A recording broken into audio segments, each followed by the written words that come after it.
Hey guys, so thanks. I mean, this is like I said, it's a real pleasure for me to do this. I know that we joke about the fact that it was for recording, etc. But I really love talking about music and especially to good friends. So let's start this show called A Man Called Trane.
So, guys, this is the story of John Coltrane.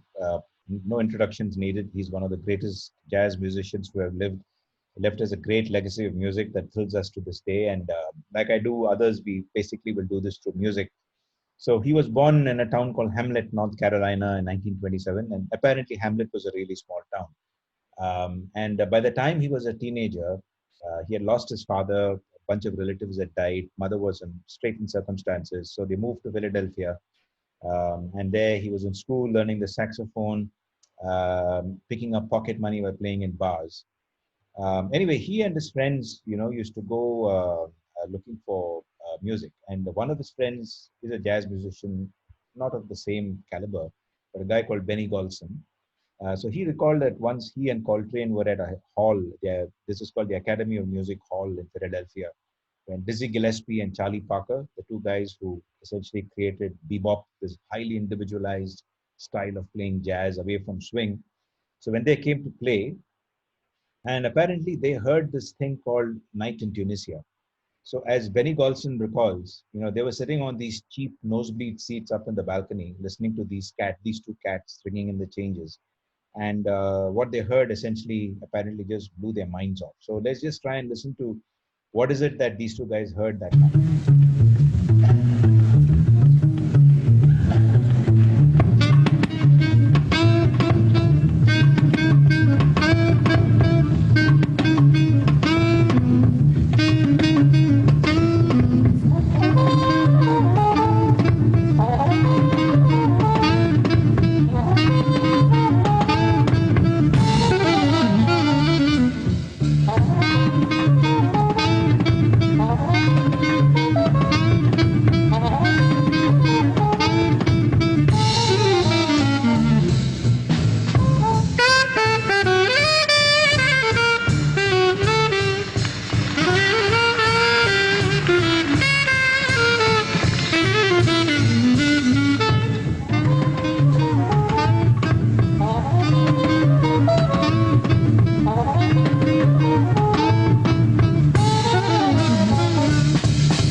So that was Night in Tunisia, and you can imagine that for these guys, when they heard Charlie Parker essentially go through that elaborate riff, it was mind blowing for a horn player like Coltrane, and apparently it was a life changing thing for him. Anyway, Coltrane first had to finish his army service, so he opted to go into the Navy. He was posted in Hawaii, Luckily, he joined the Navy the day the bomb was dropped on Hiroshima. So the war ended and he didn't see any fighting. But he spent most of his time in Hawaii playing in Navy bands. And apparently, there are some recordings of his performances there because the Navy saw that he was good at one thing, and that was the horn. So when he came out, he promptly enrolled at the Granoff Studios, which is one of the big music schools in New York. And at the same time, he started plying his trade as a journeyman sax player.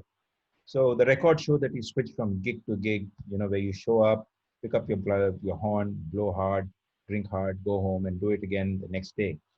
But his real goal was to meet and play with Charlie Parker and Dizzy Gillespie. So he did jam with Charlie Parker once, but in September 1949, Coltrane realized his dream. He got to join Dizzy Gillespie's big band. Now, this was a big break for the young man. And the way these big bands work is if you join as a journeyman, as a sideman, it's a big guy who does the stuff, and the guy on the side essentially plays accompaniments. And remember, at that time, you had 78 RPMs, so it was limited to 3.5 minutes. So these 3.5 minutes don't really tell you how good or how bad he was. But this is a piece that I picked up from 1951. Dina Washington used to sing with the Dizzy Gillespie big band. And, this is something called Shuckin' and Jiving that, Dina sang. And you can hear Coltrane somewhere, but not as a soloist.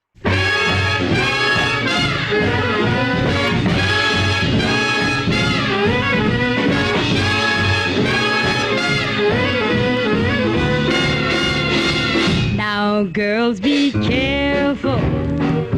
Get you an earful. These cats are always shucking and jiving. Don't have no boyfriends whose cash you can't spend, or they will trick you, shucking and jiving. Now Eve tricked Adam with one red apple. You know that man's a square. I need a Cadillac car and a little caviar for me to make believe I care. Now here's what you do. Let them know you know too, or they will trick you, shucking and jiving.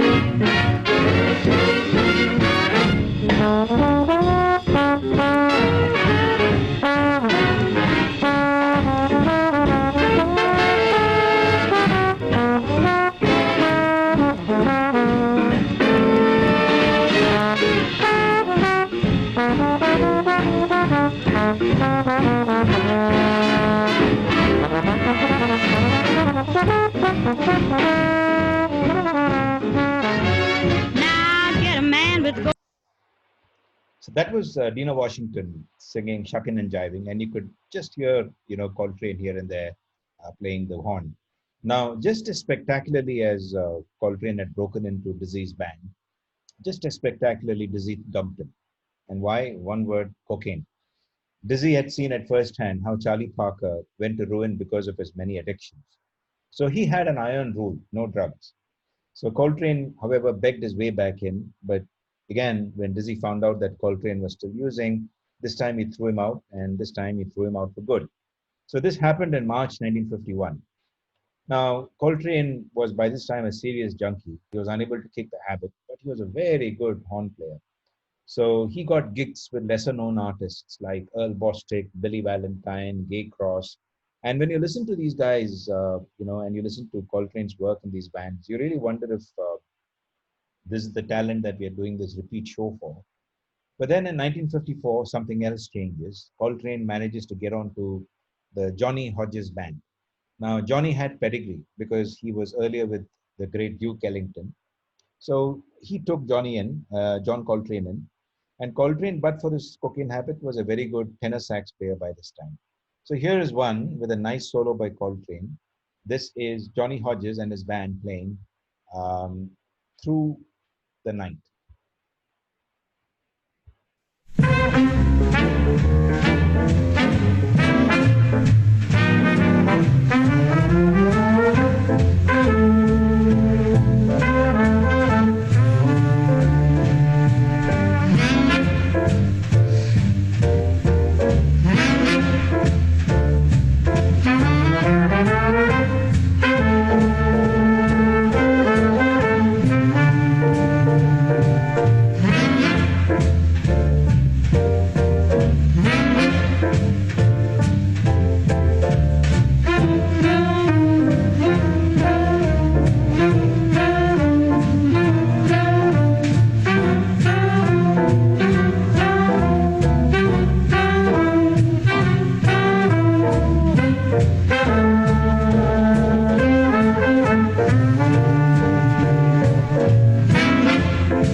that was John Coltrane with the Johnny Hodges. Now, you might think that this was probably the start of the re-emergence of Johnny Coltrane, but again, that was not the case because Coltrane is using, Hodges finds out, and he fires Coltrane again. So Coltrane takes his horn and rotates through a few more jazz bands, and he goes lower down, this time with people like Mob Dudley and the Collates, the Big Maybell, the Ted Carson Group, Bill Carney and the Tones, etc. He also manages at this time to fall in love with a young lady called Juanita Austin. But in the gig and club circuit, a lot of people thought that Coltrane was a seriously good tenor saxophonist. So in 1955, Coltrane gets a big break. Now, at around that time, Miles Davis was desperate because he himself had kicked a 4-year cocaine habit and he was preparing for his first big national tour arranged by Columbia. And Davis had the foundation of his dream quintet firmly in place. So he had Red Garland on piano, Paul Chambers on bass, a guy called Philly Joe Jones on drums. But the guy he picked for tenor sax, Sonny Rollins, disappeared into rehab. So he asked his guys, what do we do? They said, well, there's this kid called Coltrane. He's also a junkie, but he's not bad. So get him to come and audition for you. So he had heard Coltrane on bootleg recordings made in the Navy, and he heard him played with Dizzy. Very different personalities, ice and fire. Coltrane was quiet and pensive and an obsessive guy as far as practice was concerned. And Miles Davis was exactly the opposite. He was cocksure, demanding, full of a big social life, etc. But on stage, they were apparently exactly the opposite. Coltrane was the aggressive guy and Miles Davis was the quiet guy. So I have a quote here, which I have from the jazz historian Ashley Kahn, who writes that Miles was sullen and quiet during the audition and gave no indication of his excitement at hearing Coltrane play. Anyway, after Coltrane returned home disappointed, Chambers and Philly Lee Jones, Joe Jones, asked Miles to give this guy a call. So he got a call and he came back and joined the quintet. So they made their first appearance in The Tonight Show in November 1955, and apparently Coltrane made quite an impact. And then the recording started. So listen to this gem. This is called Trane's Blues.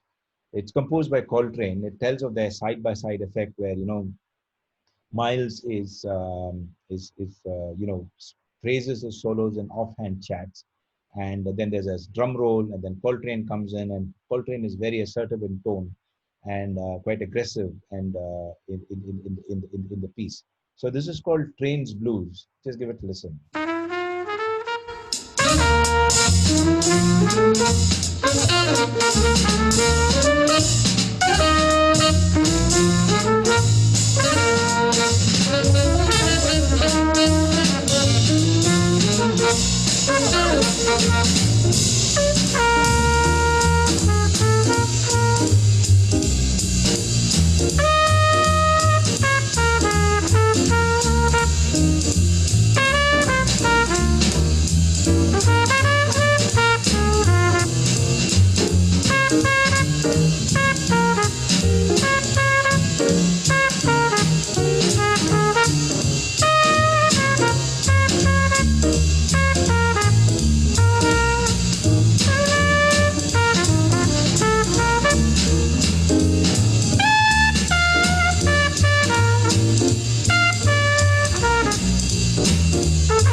that was Trane's Blues by Davis and Coltrane in in an album released in 1955. And Miles liked what he heard, and apparently he said that after we started playing together for a while, I knew that this guy was a bad motherfucker. It was just the voice I needed on tenor to set off my voice. The word motherfucker being Miles Davis's favorite term of endearment for anyone. So anyway, at this time, Coltrane finds the time to marry Juanita. Juanita by this time was called Naima because she had converted to Islam. And she had a daughter called Saida, who Coltrane adopted as his own. And by all accounts, in private, he was a loving, kind man devoted to his family. Now, if you're part of the Miles Davis quintet at that time, you have an aura because you're part of a great gig. And Coltrane's formidable skills were already known. So he gets invited to gig and record with other jazzmen. And part of this was by design because apparently Miles sensed that his tenor man was a restless guy. So he quietly encouraged him to take gigs outside just to get rid of his energies. So here's one with the Sonny Rollins Quartet on an album called Tenor Madness. It's also called Tenor Madness. And why Tenor Madness is because there are two tenor saxophones and it's a great track.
That's Tenor Madness.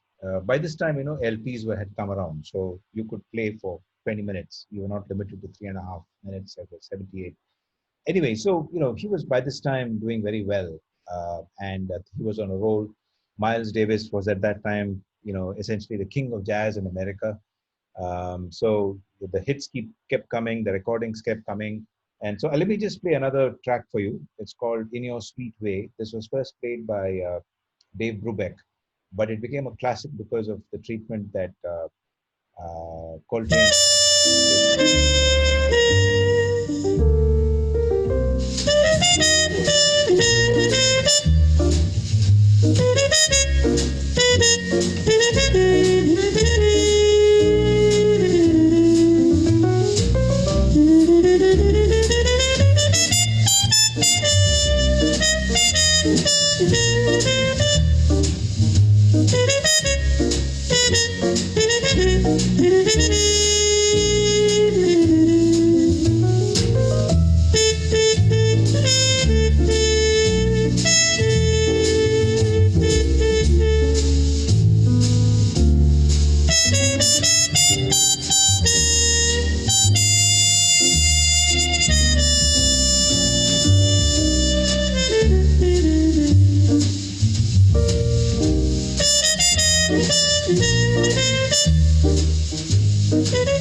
that is a lovely track, and one would imagine that things were now okay, except that they were not.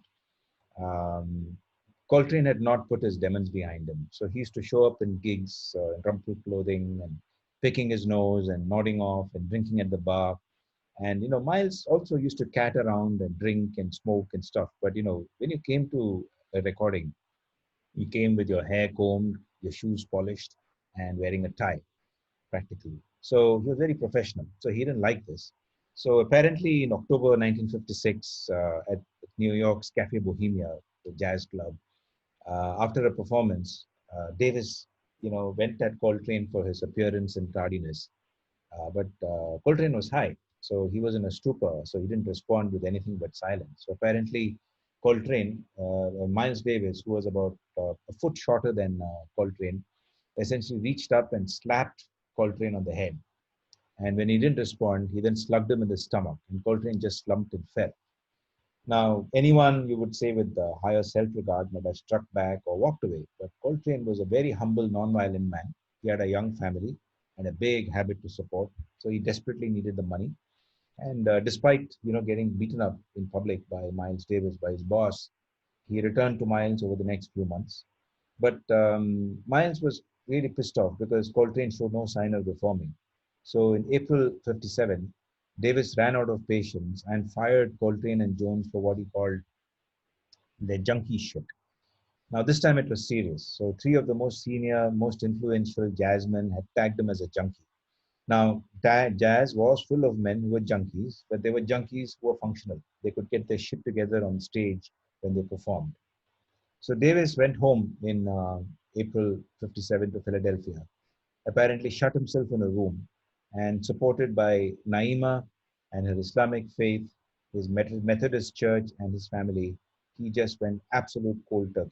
Stopped drinking, stopped shooting up. It was hard, but he managed to kick it. So in June 57, he had got his first recording contract. So sober and clean and revitalized, he entered the studio and he recorded his first debut as a leader in an album now called First Trane. And I picked a track which is not very well known, but I like it. It's called "Violets for Your Furs."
So that was Coltrane, and the pianist was Red Garland, great pianist himself.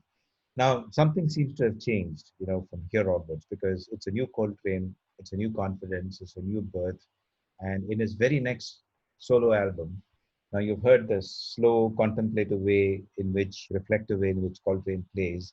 His confidence grows, and he creates a style of jazz called sheets of music, which gets identified with him. So the term is first used by a music critic called Ira Gittler, and essentially, I mean, it's a technical term, and I'll give you demos if you like of to illustrate this technique. But it involves playing really, really fast, and you glide over the notes. So using a technique called slurred glissandi, you sweep between high and low registers, impose new chords over existing chords. It requires a huge amount of skill to play like that. So this album, the next one called Soul Train, you'll find a perfect illustration. So just listen to this track called Good Bait.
I'll have to leave it there. But that's, I wanted to play that so that you could listen to the sheets of music, which he became quite well known for.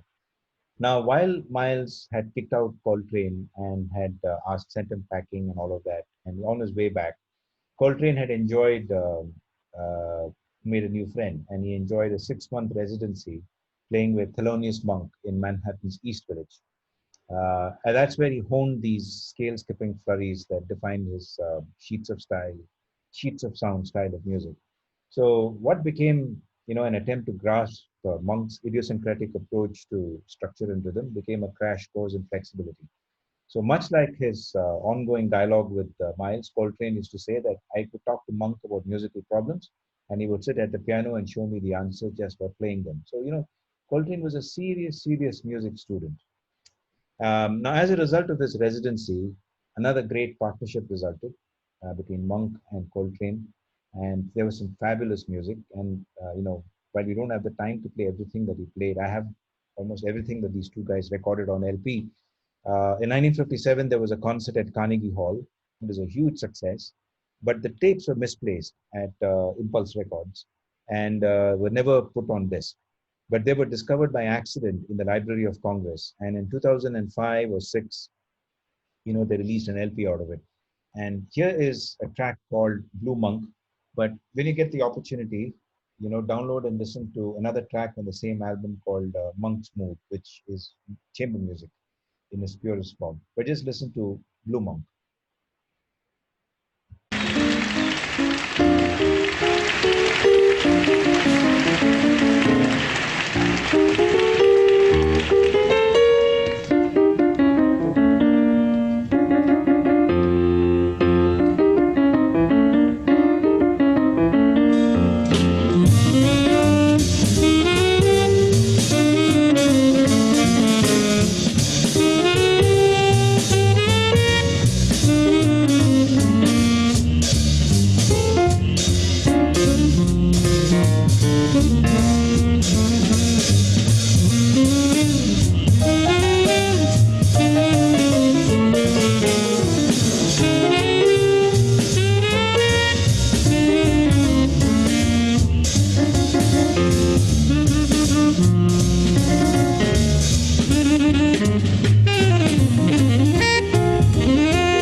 that was Blue Monk by Thelonious Monk and John Coltrane. It's a lovely, lovely track. And I think at this one of the contributions that Monk made to Coltrane apparently was to teach him.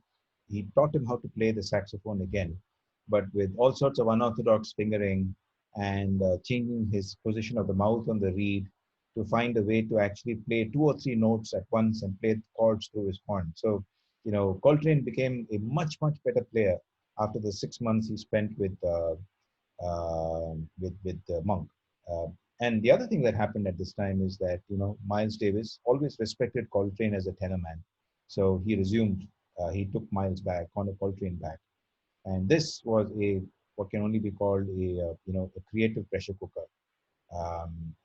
There was a confident, cleaned up Coltrane, Miles Davis at the top of his game, and there were two albums that were made in 1958 and 1959 where the collaborative magic was fulfilled. So there was great jazz before in the 55 to 57. And in 58, 59, these guys just, changed the mold of jazz. So as somebody says, these are must-have listening for not just any jazz enthusiast or any student of 20th century music or any music lover, but anyone with ears. So the first album that I'll play a track from is called Milestones. So here is the eponymous track called Milestones. I'm sure you must have heard of it, but it's a fabulous track that tells you the skills of these two guys.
So that was Milestones. I had to, bring it short because that can go on for 15 minutes.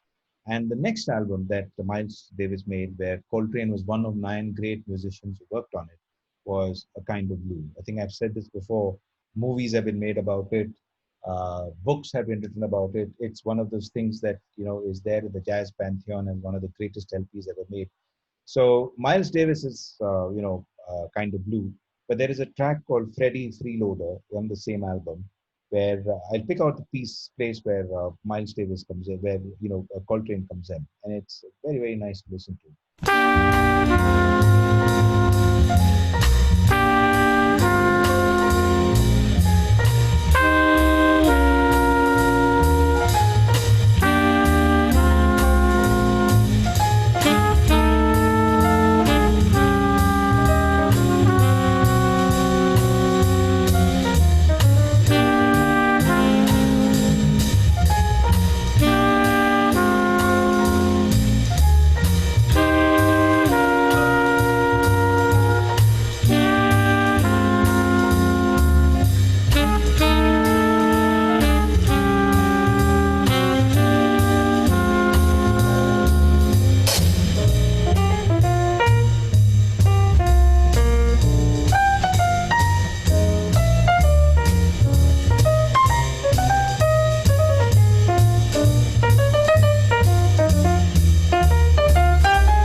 So that was Freddie Freeloader.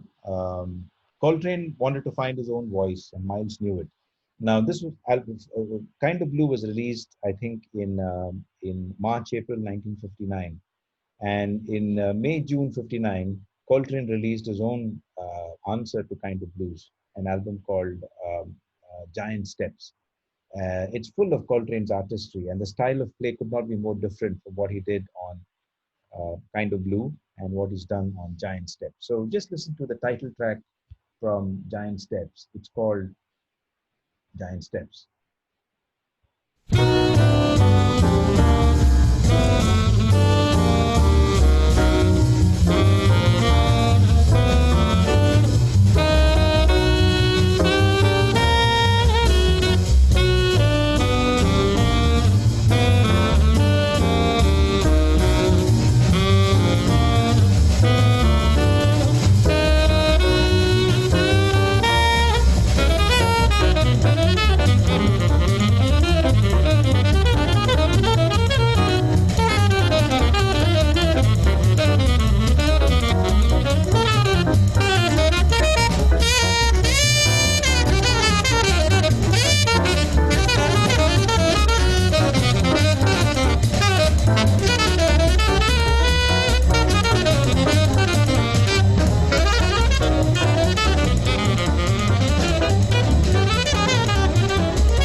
So that was Giant Steps by Coltrane.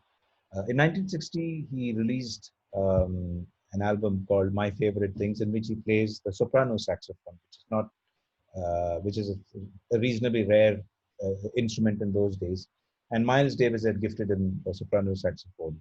So he plays a soprano saxophone, and he plays this track along with McCoy Tyner, an old friend of Coltrane, who was his accompanist on the piano. And this track is called "My Favorite Things," and you know where it comes from.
So that is my favorite things. And, that track is 15 minutes of pure fun. I mean, I'll give you the playlist, find out and listen to this when you get the opportunity. Anyway, the point is that from here onwards, Coltrane is saying, enough with the old, I need to do new stuff. So he's pushing his musical boundaries, freeing them of structure imposed by bebop and hard bop. And around this time, but this is 1961 we're talking about, Coltrane becomes fascinated with Indian classical music and the whole spiritual framework around it. So he studies it and then develops a profound admiration for Ravi Shankar, who was, as you know, floating around the US at that time. And they actually met, and there was a plan for Ravi Shankar to teach him the sitar. A deep connection formed between these two, and Ravi Shankar essentially took Coltrane under his wing and taught him about philosophies and nuances behind Indian classical music. And apparently, one of the innovations that Coltrane made at that time was he introduced the Shruti box concept into jazz, which is the drone, which plays a certain chord constantly to sort of act as the underpinning, which had never been done in jazz before. So, as I said, he was kind of getting out there. And at the Village Vanguard Club, in a live performance, he released a track called India, which I'll play for you.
So that was India at the Village Vanguard Club. And needless to say, while this was considered to be avant-garde and experimental and progressive, for a lot of people, this was too far out there. So, there was some criticism of the album, and in response to that, he decided to make musical amends. So in 1962, he almost goes back to roots. Basically, a 63-year-old Duke Ellington sits down at the keyboard with Coltrane, and they made this album called In a Sentimental Mood. And again, you'll have to be amazed at the contrast. So here, listen to In a Sentimental Mood, Coltrane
that's a beautiful track. But just imagine the contrasts. Anyway, so Coltrane is in experimental mode now, and every now and then tempering it with stuff like this. There are other tracks that I'll point you to. But in '64 December, Coltrane releases his landmark album called "A Love Supreme." Now, this is a culmination of Coltrane's journey up to this point, because it is an ode to his faith and his love in God. Now, I can't say that Coltrane was a good Christian, because by this time he was absolutely immersed in Hindu philosophy, but he was a deeply religious man in the true spiritual sense. So, in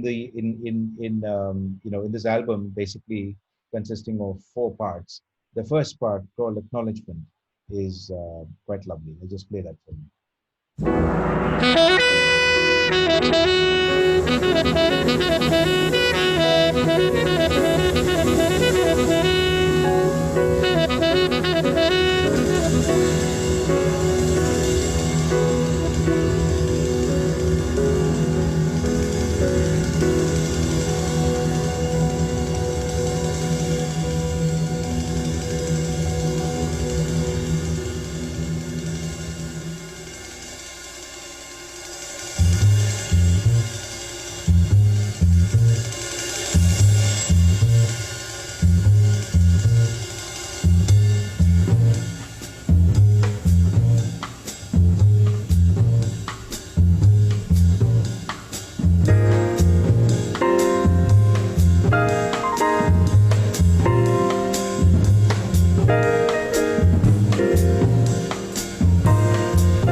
So that was Acknowledgement. The fourth part, which I'm not going to play for you, is called Psalm, and that's is basically a poem to God, written by Coltrane.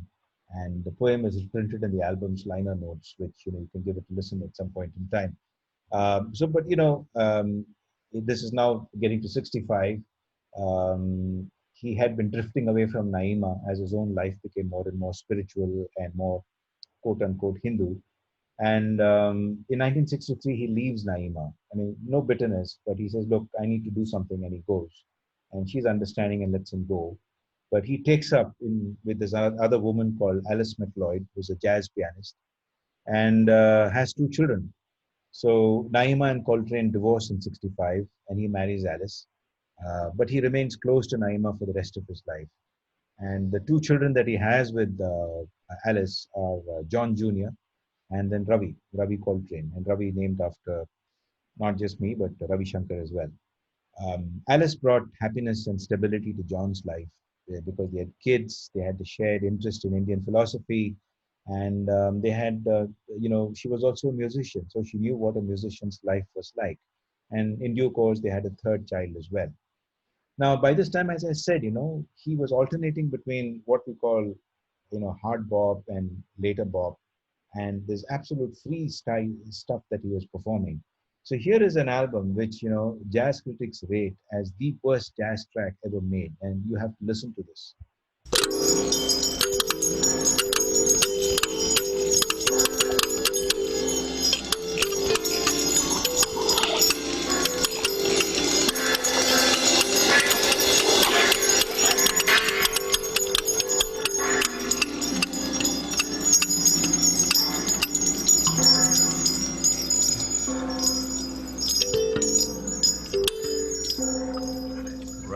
That the Vedas ordain and the rituals taught by the scriptures. All these am I, and the offering made to the ghost of the fathers, herbs of healing and food, the mantram, the clarified butter, I the oblation, and I the flame into which it is offered. I am the sire of the world, am this world's mother and grandsire. I am he who awards to each the fruit of his action. I make all things clean. I am old. It's hard to say where that inspiration comes from, but apparently inspired by the Rig Veda, by the Purusha Sukta. Anyway, it was bad music. And there's speculation that by that time Coltrane had turned to LSD because it was the hip thing to do, linked to all sorts of spiritual experiences, and everyone was doing it. But he was getting more and more inclined spiritually. So his other albums are called Ascensions, they're called Om, they're called Meditation. I won't play them for you because they really are, not they're not nice. But he continues to perform, and this time McCoy Tyner, seeing how out there his music was, he leaves the quartet, and Alice joins him, and she accompanies him on tour. His interest in spirituality had convinced him that sounds had emotional meaning. So he actually talked to Downbeat about that, what music meant to him, and in very Hindu terms, he talks about it. Anyway, he makes plans for new sets of concerts, new contracts, more traditional stuff. Studio time is booked, and all was done. And in June '67, he just feels a little unwell and cancels a few recording sessions. But at 4 a.m. on July 17, 1967, Coltrane passes away. So he was just 40 years old.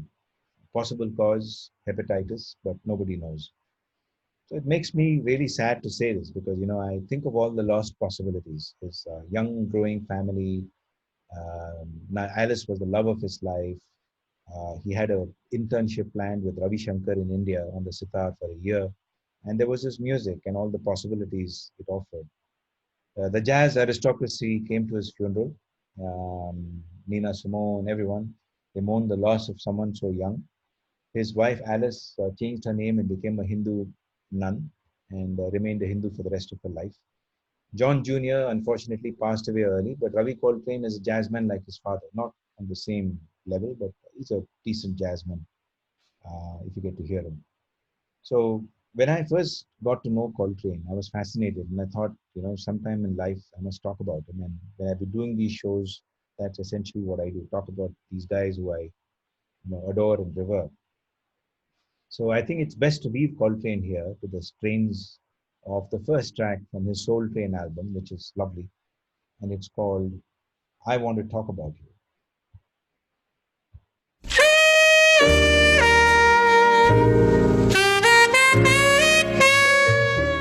So that's the end of the show. Thanks for joining. Thanks for listening. Thanks for attending. You can stay on until the music is done and we can have a chat or you can talk as you want. But I'm just going to